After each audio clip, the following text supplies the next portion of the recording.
देखो बच्चों क्वेश्चन दिया हुआ है line 3x + 4y = 0 and coordinate axis to form a triangle find the centre and radius of circle touching line and the coordinate axis. यानी एक circle है, line को भी टच करता है और कोऑर्डिनेट एक्सिस को भी टच करता है।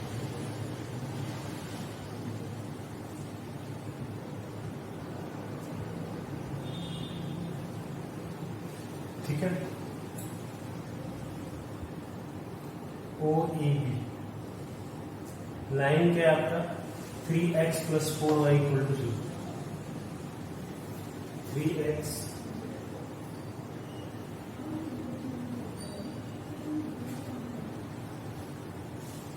= 12, 3x + 4y = 12, ये दिया होगा। ठीक है ना, अब देखिए ये इसको टच कर रहा है तो इसका सेंटर क्या होगा,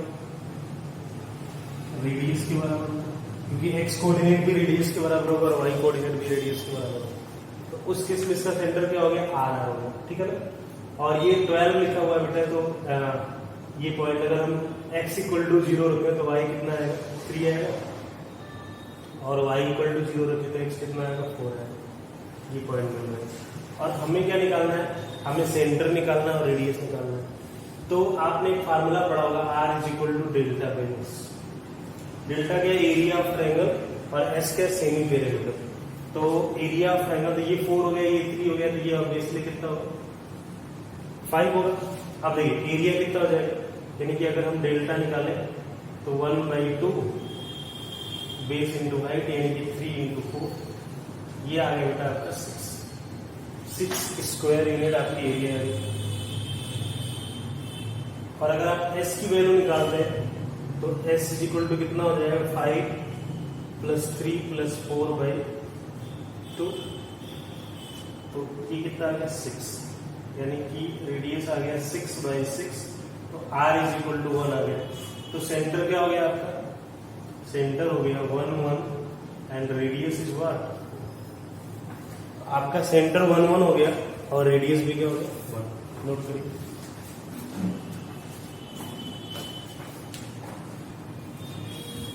देखिए अगला क्वेश्चन दिया हुआ है, R2 centre and circum centre of triangle ABC is this. The coordinates of vertex A is x1 y1, then find the coordinate of midpoint of BC। आपको पता है कि जो सेंट्रॉइड होता है वो R2 सेंटर, सर्कम सेंटर और R2 centre को 2:1 के रेशियो में डिवाइड करता है। ठीक है ना, तो 2:1 के रेशियो में डिवाइड किया, और ये ट्रायंगल बना हुआ। हमें मिड पॉइंट चाहिए, मिड पॉइंट का मतलब हमें क्या ड्रॉ करना पड़ता है, मीडियन, क्योंकि मीडियन साइड को क्या करता है, 2 इक्वल पार्ट में डिवाइड करता है।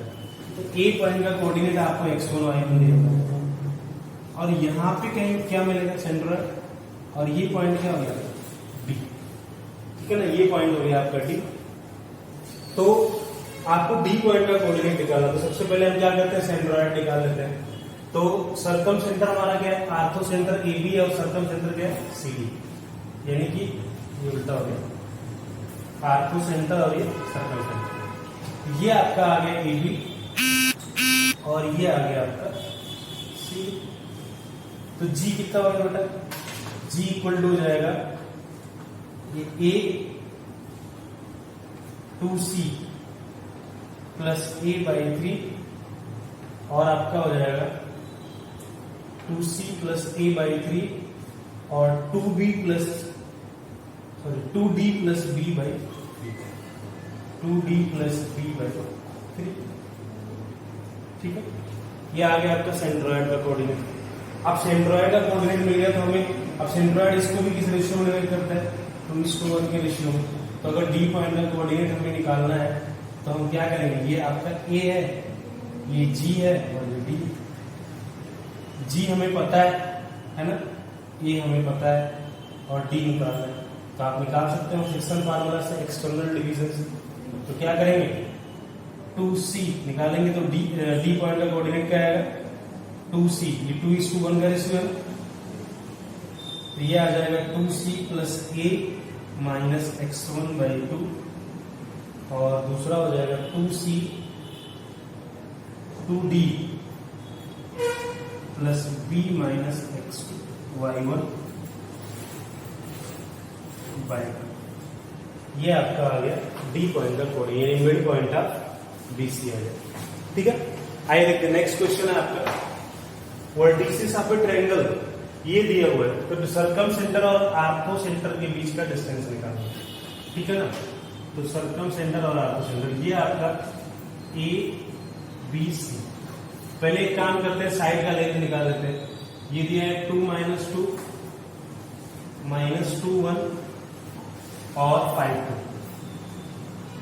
ठीक है ना, तो आप क्या करो, पहले एक साइड का लेंथ निकालो, तो एसी कितना हो जाएगा, ये 5 -2 9 और प्लस 16 25, यानी ये 5 हो गया। इसको निकालेंगे तो 16 और प्लस 9, ये भी 5 हो गया। ये निकालेंगे तो 49 और प्लस 9, यानी 5√2। तो एक बात तो कंफर्म होगी, ये जो ट्रायंगल है वो राइट एंगल ट्रायंगल है। तो ट्रायंगल अगर राइट एंगल ट्रायंगल है तो क्या होगा, देखिए कुछ इस तरह से बनेगा। ये किस पॉइंट पे राइट एंगल बन रहा है, ए बी और सी। ठीक है ना, तो इसका जो मिड पॉइंट होगा बीसी का वो क्या होगा, circum centre. Mid point of BC क्या होगा, सर्कम सेंटर। तो सर्कम सेंटर का कोऑर्डिनेट क्या हो जाएगा, 5 -2 यानी कि 3/2 हो गया, और इधर 2 + 1/2, ये भी क्या है 3/2 हो गया। और हमारा जो जहां पे 90 बनता है वही पॉइंट क्या होता है, आर्थो सेंटर। ये पॉइंट क्या होगा आपका, आर्थो सेंटर। बेटा जब ये आर्थो सेंटर हो गया तो आप आर्थो सेंटर का मतलब ए पॉइंट का जो कोऑर्डिनेट है वही आर्थो सेंटर का कोऑर्डिनेट है। ये कितना आ गया, 2 -2। ठीक है, तो हमें क्या निकालना है, इनके बीच का डिस्टेंस निकालना है, यानी कि ये पॉइंट ओ है तो हमें ओ ए निकालना है। तो ओ ए = स्क्वायर रूट ऑफ कितना हो जाएगा, 3/2 -2 का होल स्क्वायर और प्लस 3/2 + 2 होल स्क्वायर।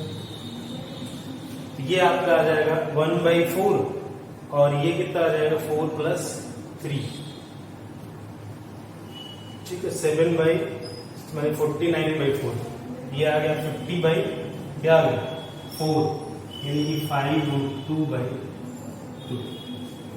ये आपका इनके बीच का डिस्टेंस हो गया। इसी तरह से अगर सर्कम सेंटर और सेंट्रोइड के बीच का डिस्टेंस पूछता है तो आप सेंट्रोइड निकाल लेते हैं, x1 + x2 + x3/3। या फिर आप सर्कम सेंटर और सेंट्रोइड का फार्मूला क्या होता है, वो g = 1/3OH। ये भी कर, ठीक है ना, तो इस तरह से भी क्वेश्चन बन जाएगा। तो ऐसा क्वेश्चन आता है तो हम इस तरह से बनाते हैं। देखिए नेक्स्ट टॉपिक है हमारा क्वाड्रिलैटरल।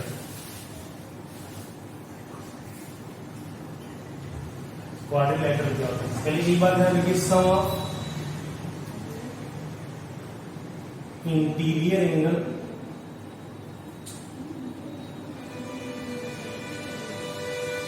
क्या होता है, n - 2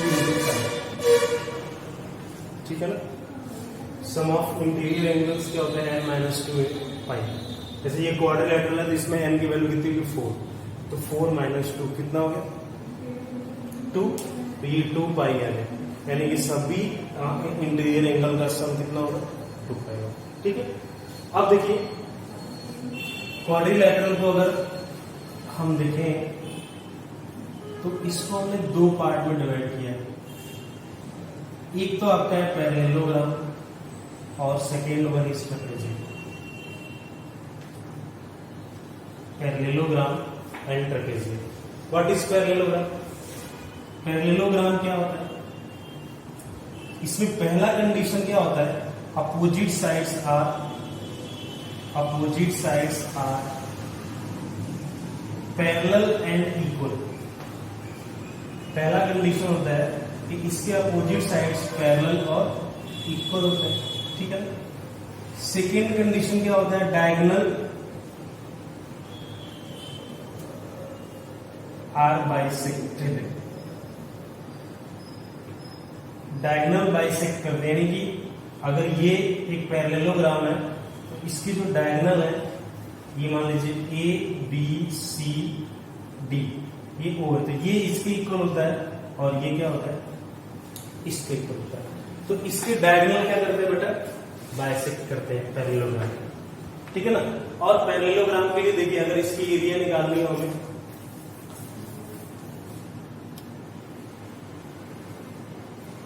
ए बी सी डी ये दिया हुआ, ठीक है ना। अब हमें पैरेललोग्राम की एरिया निकालनी है। इसके बीच का एंगल अगर फाई है, ठीक है ना, तो एरिया क्या होता है, area of parallelogram is equal to 1/2 d1 d2, ये आपका d1 हो गया और ये आपका क्या हो गया d2 sine phi, d1 d2 sine phi. अब देखिए इसमें इंपॉर्टेंट क्या है कि अगर आप यही केस अदर में देखेंगे, d1 d2 साइन फाई दिया, अगर सपोज हम रोम्बस में चले गए तो रोम्बस में अगर हमें एरिया निकालने तो ये रोम्बस क्या करते हैं, इनके डायगोनल 90 डिग्री पे बाइसेक्ट करते हैं, तो उस केस में फाई क्या हो जाएगा 90, तो 1/2 d1 d2 क्या होता है इंटीरियर होता है, ठीक है। तो देखिए ये आपका पैरेललोग्राम के बारे में। नेक्स्ट है हमारा, ठीक है ना, और इसमें एक बात और है, वो क्या है कि इसके एडजेसेंट एंगल्स होते हैं, adjacent angles are supplementary. Supplementary मतलब कि एडजेसेंट एंगल्स का सम कितना होता है 180 डिग्री होता है, ठीक है ना। तो आपको एरिया पैरेललोग्राम में क्या ध्यान देना है कि सबसे इंपॉर्टेंट इसके डायगोनल क्या करते हैं, बाइसेक्ट करते हैं। इस पे क्वेश्चंस कभी कभी आ जाते हैं, ठीक है ना। तो डायगोनल क्या करते हैं, बाइसेक्ट करते हैं। बाइसेक्ट करने का मतलब इन दोनों का मिड पॉइंट और इन दोनों का मिड पॉइंट क्या होता है, सेम होता है, ठीक है ना। और ये दोनों आपस में इक्वल होते हैं, ये दोनों आपस में इक्वल होते हैं। फिर अगर डायगोनल के बीच का एंगल हम फाई ले लेते हैं तो उस केस में इसकी एरिया क्या हो जाती है 1/2 product of diagonals into angle between, sine of angle between them, 1/2 d1 d2 sine phi. और क्या बोल रहे हैं, एडजेसेंट एंगल्स आर सप्लीमेंट्री। तो एडजेसेंट एंगल सप्लीमेंट्री होते हैं, यानी कि दो एडजेसेंट एंगल्स या दिस या दिस इनका सम कितना होता है 180 डिग्री होता है, ठीक है ना। तो ये आपको क्या है, ये पैरेललोग्राम के बारे में मैंने आपको बताया। नेक्स्ट आता है आपका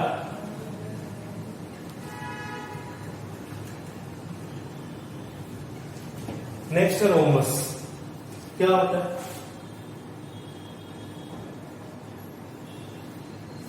a parallelogram is said to be या will be rhombus if, देखिए मैंने लिखा अब पैरेललोग्राम, इसका मतलब क्या है कि रोम्बस के अंदर ऑलरेडी पैरेललोग्राम का कंडीशन एग्जिस्ट करेगा, ठीक है ना। तब अब parallelogram is will be rhombus if, पहला कंडीशन क्या होगा, पैरेललोग्राम रोम्बस का होगा if all sides are equal, all sides are equal. Parallelogram में क्या होता है, अपोजिट साइड्स इक्वल होते हैं और पैरेलल होते हैं। इसमें क्या होता है, ऑल साइड्स इक्वल, ठीक है। सेकेंड पॉइंट क्या आता है रोम्बस के लिए, सेकेंड पॉइंट ये आता है कि इसके जो डायगोनल होते हैं वो 90 डिग्री पे बाइसेक्ट करते हैं। तो डायगोनल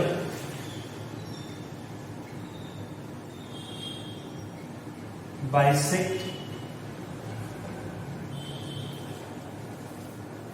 एट राइट एंगल, ठीक है ना। डायगोनल क्या होते हैं, राइट एंगल पे बाइसेक्ट करते हैं। और थर्ड पॉइंट क्या होता है कि डायगोनल ऑफ रोम्बस, इनके जो डायगोनल होते हैं वो क्या करते हैं, एंगल को बाइसेक्ट करते हैं।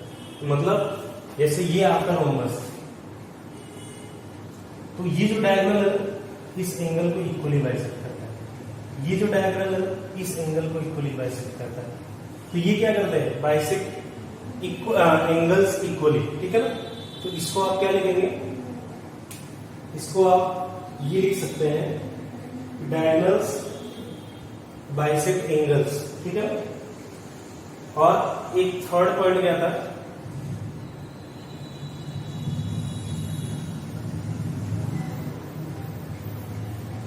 बाइसेक्ट एंगल्स, ठीक है। डायगोनल क्या करते हैं, एंगल्स को बाइसेक्ट करते हैं। और क्या करते हैं, ये डायगोनल जो इंटरसेक्ट करते हैं किस पॉइंट पे, diagonal intersect at right angle, ये एंगल क्या होता है आपका 90 होता है। तो एरिया क्या हो जाएगी बेटा, अगर एरिया ऑफ रोम्बस निकालना हो, एरिया ऑफ रोम्बस निकालना हो आपको, तो ये एंगल 90 डिग्री है, तो साइन फाइव की पोजीशन पे अगर हम 90 रख देंगे तो ये क्या आ जाएगा 1/2 d1 dt। ठीक है ना, ये आपका क्या हो गया रोम्बस। ठीक है, अब नेक्स्ट आता है आपका रेक्टेंगल। रेक्टेंगल क्या होता है, नेक्स्ट है आपका रेक्टेंगल, यानी कि a parallelogram will be rectangle if, पहला केस क्या होगा, ईच एंगल्स आर 90 डिग्री। इसमें सभी एंगल्स क्या होते हैं 90 डिग्री होते हैं। डायगोनल क्या होते हैं इक्वल, डायगोनल क्या होता है इक्वल। थर्ड पॉइंट अगर देखें तो एरिया क्या होती है ए इंटू बी, यानी कि अगर ये आपका पैरेललोग्राम है, साइड ए है और ये बी है, जिसकी एरिया क्या हो जाएगी ए इंटू बी। और एक बात और, ये ए है ये बी है, तो ये भी क्या होगा बी, चूंकि ये राइट एंगल पे होते हैं तो ये सी है, यानी कि फोर्थ कंडीशन क्या हो सकता है कि A square plus B square equal to C. ये आपका फोर्थ कंडीशन हो गया। तो अच्छा एक बात और ध्यान रखिएगा, जो रेक्टेंगल होता है ना वो एक साइक्लिक क्वाड्रिलेटरल होता है। क्यों? क्योंकि रेक्टेंगल सर्कल के अंदर बनता है, इसके सारे वर्टेक्स सर्कल पे आते हैं। ठीक है ना, रेक्टेंगल को थोड़ा अच्छे से बना लो भाई।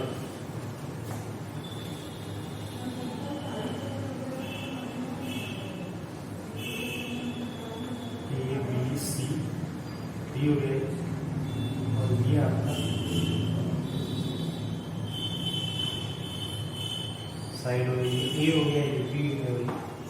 ठीक है ना, ये राइट एंगल पे होता है तो A square plus B square equal to क्या हो जाएगा सी स्क्वायर, और इसकी एरिया ए इंटू बी हो जाएगा। ठीक है ना, नेक्स्ट आता है आपका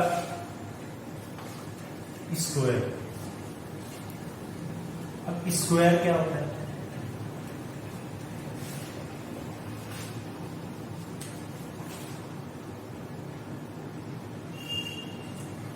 rhombus will be square if, कब स्क्वायर होगा, ईच एंगल क्या होना चाहिए 90 डिग्री। दूसरी बात, इसकी डायगोनल क्या होते हैं इक्वल होते हैं। डायगोनल किसके किसके इक्वल होते हैं, रेक्टेंगल के भी डायगोनल इक्वल होते हैं और स्क्वायर के भी डायगोनल इक्वल होते हैं। थर्ड पॉइंट क्या है, थर्ड पॉइंट ये किसका एरिया क्या होता है साइड का स्क्वायर। ठीक है ना, इसका एरिया जो होता है साइड का स्क्वायर होता है। ठीक है, trapezium,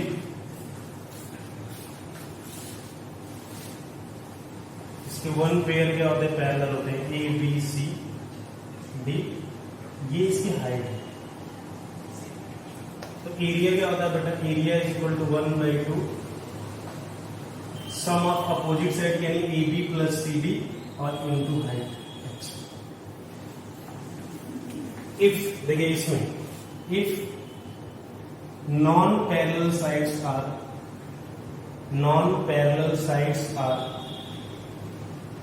equal, if non-parallel sides are equal, then it is called isosceles trapezium, and its base angle are equal। ठीक है ना, तो ट्रेपेजियम में क्या है, बस इतना ही जानना है आपको कि एरिया इसका ये होता है, और अगर इसके नॉन पैरेलल साइड्स क्या हो जाए इक्वल हो जाए तो उस केस में ये एंगल और ये एंगल आपस में क्या हो जाएंगे, इक्वल हो जाएंगे, और इनको हम आइसोसेलेस ट्रेपेजियम भी बोलते हैं। नेक्स्ट आता है आपका काइट।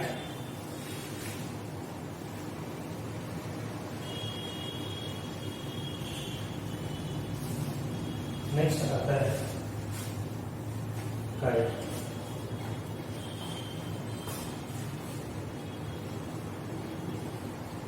क्या बोल रहे हैं कि one diagonal divide figure in two congruent part.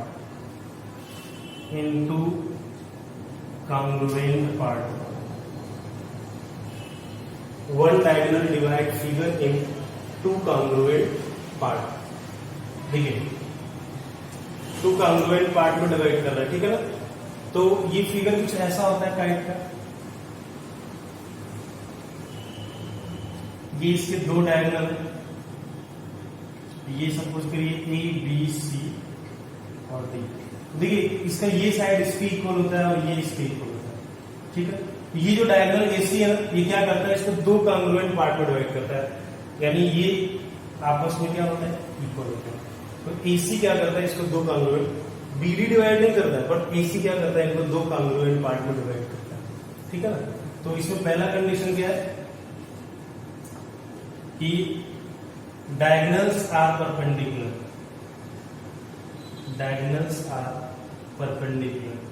और सेकेंड इसका अगर एरिया आप निकालेंगे तो 1/2 d1 d2 क्या है, diagonal of kite, length of diagonal, ठीक है ना, d1 d2, ठीक है। नेक्स्ट आता है आपका साइक्लिक क्वाड्रिलैटरल।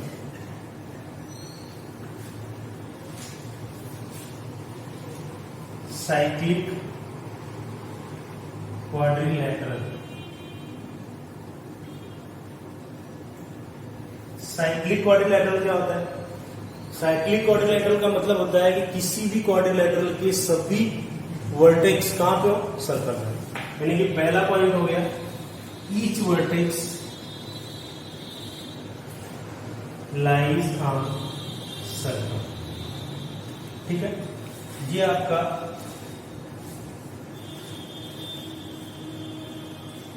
साइक्लिक क्वाड्रिलैटरल है, ए बी सी डी, ठीक है ना। और देखिए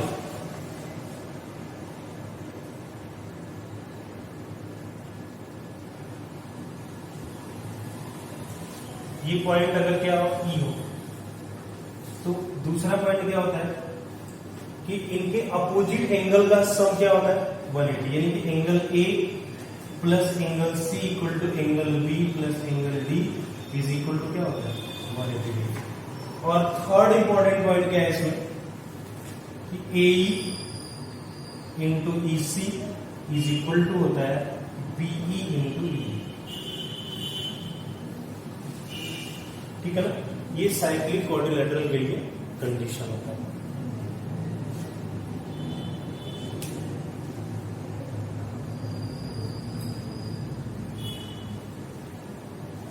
देखिए नेक्स्ट एक और छोटा सा टॉपिक है, टॉलमीज थ्योरम।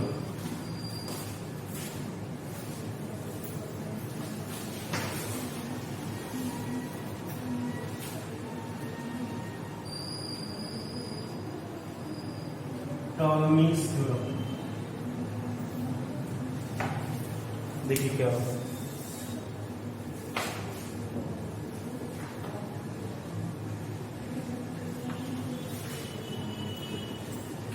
टॉलमीज थ्योरम क्या होता है,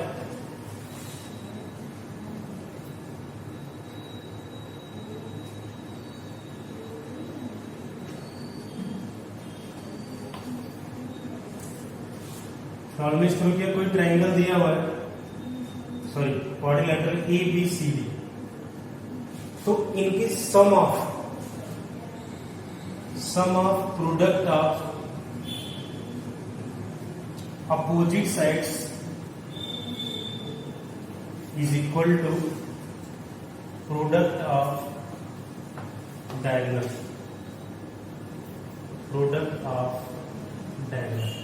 यानी कि आपका क्या हो जाएगा, A B into D C plus E D into B C is equal to A C into B D. ठीक है ना, ये आपका टर्म मीन्स थ्योरम है। ठीक है, नोट करिए।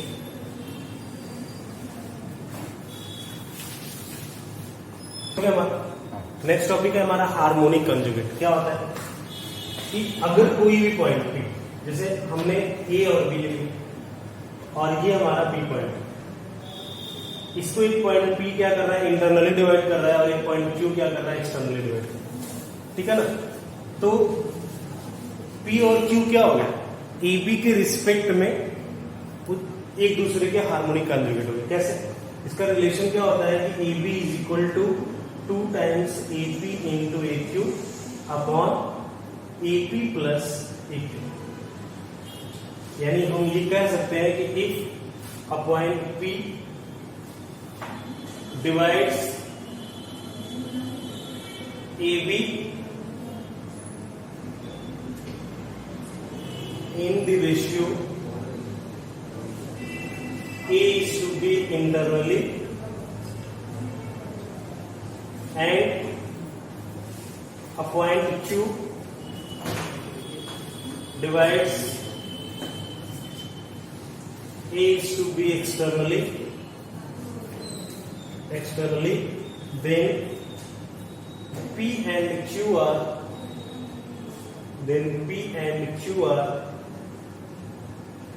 harmonic conjugate to each other,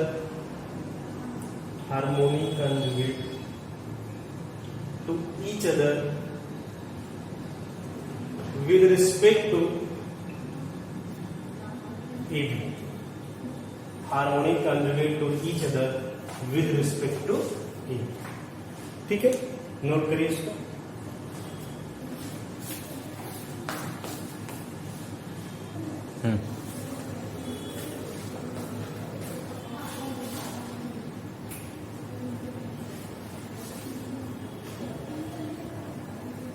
ठीक है, नेक्स्ट है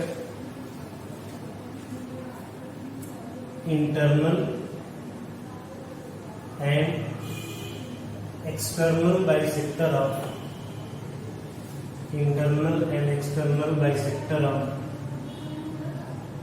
an angle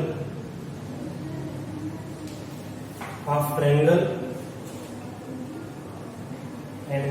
triangle divide the base harmonically।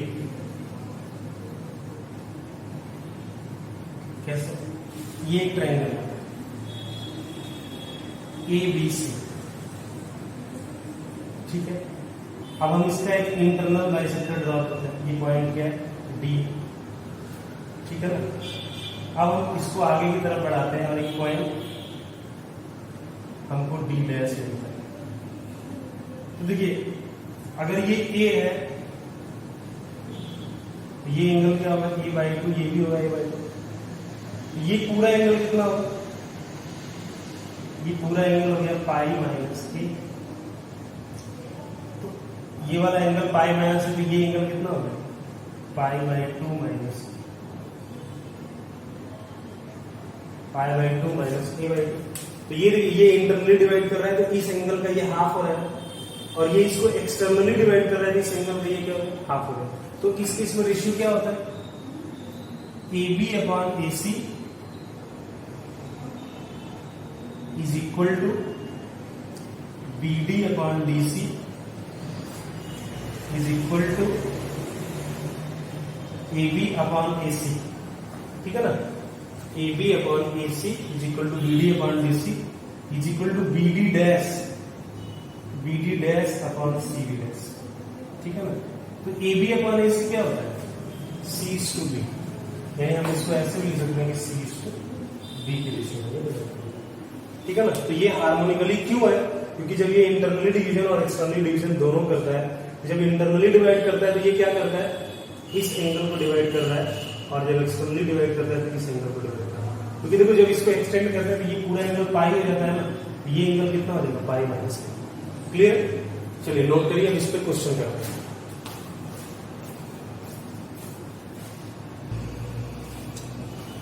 देखिए तो ये हमें ए बी क्या दिया हुआ है, ए पॉइंट दिया है 0 0 और बी पॉइंट दिया है 9 0, पी पॉइंट इसका इंटरवली 1:2 के रेशियो में डिवाइड कर रहा है, और आगे बढ़ाए तो क्यू पॉइंट है जो इसको 1:2 के रूप में एक्सटर्नली डिवाइड कर रहा है। देखिए पी पॉइंट क्या हो जाएगा, 2 × 0 तो 0 हो गया प्लस 9/3 3 आ गया, और 2 × 0 + 0 यानी पी पॉइंट 0 आ गया।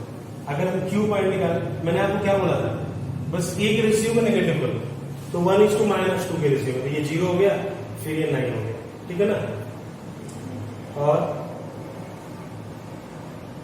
0 + 9 और अपॉन कितना हो जाएगा, -1 1 - 2 -1, क्योंकि इसमें दोनों को ऐड करेंगे तो ये -2 हमने लिया है, m1 - m2 हो जाएगा, और दूसरा क्या होता है 0, यानी इस पॉइंट का क्यू पॉइंट का कोऑर्डिनेट क्या आ गया, ये क्यू आ गया आपका -9 0, ठीक है ना। ये हार्मोनिक कॉन्जुगेट पे क्वेश्चन है, तो ध्यान रखिए, इसमें थोड़ा प्रैक्टिस करेंगे क्वेश्चन बन जाएगा। तो किसी भी लाइन सेगमेंट, किसी भी दो पॉइंट को अगर कोई दो पॉइंट इंटरनली और एक्सटर्नली सेम रेशियो में डिवाइड करते हैं, they are harmonic conjugate to each other with respect to that line segment या दैट AB, ठीक है ना। तो इस तरीके से ये हो गया, फिर हम लोग नेक्स्ट लेक्चर में मिलेंगे, ठीक है।